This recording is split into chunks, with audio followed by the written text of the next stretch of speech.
চারশোল ভারতীয় জনতা পার্টি 2 নং মোহনপুর মন্ডলী লুয়াজি মুম্বাই সংবিধান গৌরব अभियान रोकसावै हिमपतक पान्दा खलायलायखा अ हिमपतक पान्दा फाइमानजाखा मन्त्री रतनलाल नाथनो खबै भारतीय जनता पार्टी नि जुदा जुदा आदं रक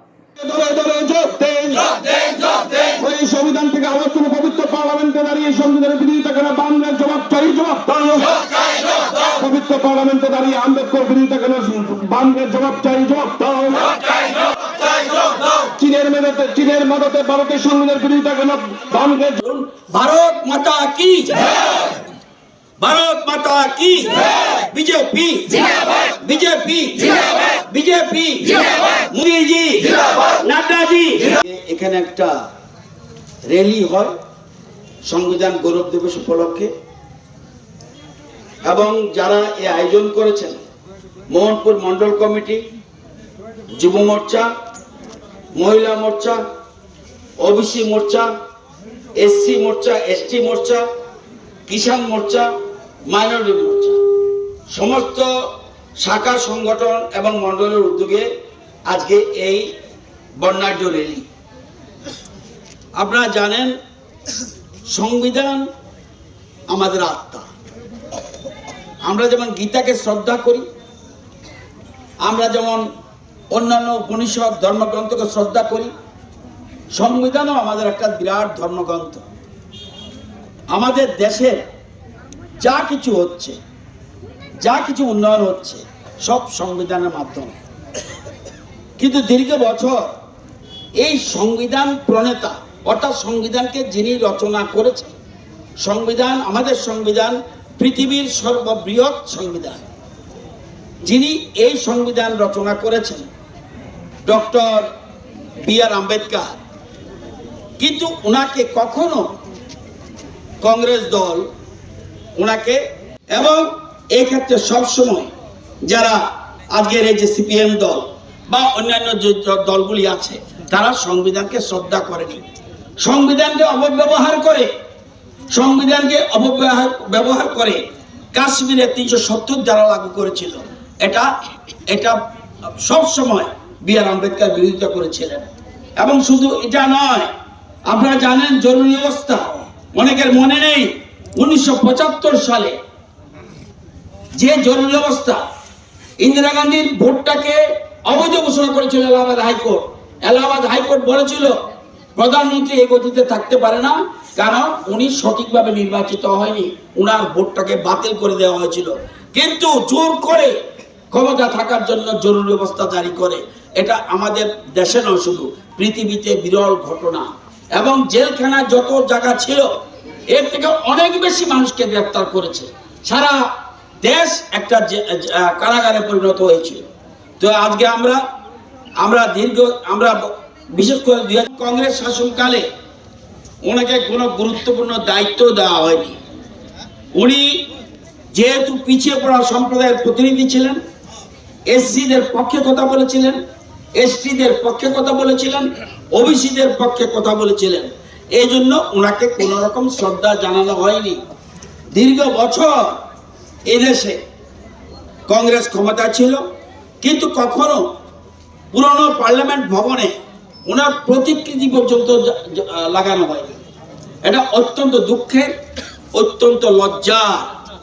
এবং দেশের প্রধানমন্ত্রীর দায়িত্ব নেওয়ার পর আমাদের প্রধানমন্ত্রী নরেন্দ্র মোদীজি প্রথম ওনার একটা সম্মান পর্যন্ত জানানো হয়নি। পরবর্তী সময় 1990 সালে বিজেপির সমর্থনে শ্রদ্ধা জানায়, কারণ কখনো জওয়াহরলাল নেহরু এসসিদের পক্ষে, এসসি সংরক্ষণের পক্ষে কথা বলেনি। জওয়াহরলাল নেহরু বলুন, রাজীব গান্ধী বলুন, পরবর্তী সময় যারাই কংগ্রেসের নেতৃত্ব ছিল সত্যিকারের এসসি এসটি ওবিসিদের বিরুদ্ধে ছিল। ওবিসিদের রিজার্ভেশন আরো 10 বছর বাড়িয়ে দেয়। আজকে যে আপনারা যারা এসসিরা চাকরি পাচ্ছেন, এসটিরা চাকরি পাচ্ছেন, ওবিসিরা কেন্দ্রীয় সরকারের চাকরি পাচ্ছেন, এই যে রিজার্ভেশন, এই রিজার্ভেশনও বি.আর. আম্বেদকরের দেওয়া তৈরি। সুতরাং আজকে সবাই মিলে আমরা এক ভারত শ্রেষ্ঠ ভারত বানানোর যে সংকল্প, এই সংবিধানকে মাথায় রেখে সংবিধানকে শ্রদ্ধা জানিয়ে আমরা সেটা পালন করব। আমি আজকে যারা উদ্যোক্তা মোহনপুর মন্ডল এবং শাখা সংগঠনগুলি সবাইকে আমি অভিনন্দন জানাচ্ছি। প্লাস এখানে যারা আজকে বিরাট সংখ্যক মহিলা যুবক এবং অন্যান্য মানুষ যারা অংশগ্রহণ করেছেন তাদেরকে অনেক অনেক ধন্যবাদ। সবাইকে সংগ্রামী অভিনন্দন জানাচ্ছি। আগামী দিনে এক ত্রিপুরা শ্রেষ্ঠ ত্রিপুরা করার জন্য আপনাদের সকলের সহযোগিতা চাই। এটা হবে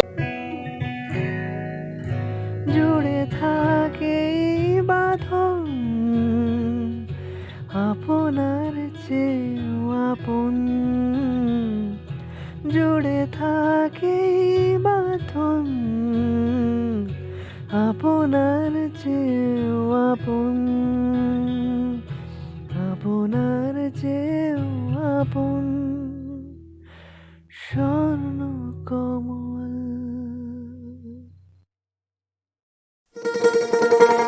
শোনো শোনো ভোজন রসিক, শোনো মন দিয়া, ঝাঁঝের স্বাদে রান্না করো লং তরাই দিয়া। ইলিশ সর্ষে পোস্ত বাটা যেমন ইচ্ছে নাও, মালাই চিংড়ি মাংস কষা চেটে পুটে খাও, আহা চেটে পুটে খাও, আহা চেটে পুটে খাও। লং তরাই কাচ্চি ঘানির সর্ষে তেলে টেস্ট, যে খাবে সেই বলবে লং তরাই বেশ। লং তরাই সর্ষের তেল, ঝাঁঝে স্বাদে তোমাকে চাই। আহা লং তরাই বেশ, আহা লং তরাই বেশ।